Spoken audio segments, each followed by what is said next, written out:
پہلے عشرے کی دعا، رب اغفر وارحم وانت خیر الراحمین، اے میرے رب مجھے بخش دے، مجھ پر رحم فرما، تو سب سے بہتر رحم فرمانے والا ہے۔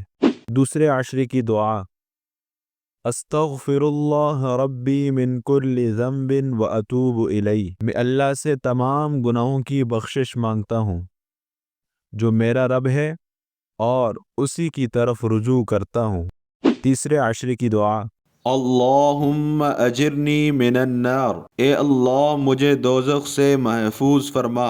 پیارے نبی علیہ الصلوۃ والسلام کا فرمان ہے، ہوا شہر اولہ رحمت، وہ ایسا مہینہ ہے جس کا پہلا عشرہ رحمت، و اوسطہ مغفرت، اور اس کا درمیانی حصہ بخشش اور مغفرت، و آخرہ عتق من النار، اور اس کا آخری یعنی تیسرا عشرہ جہنم سے آزادی اور خلاصی کا ہے۔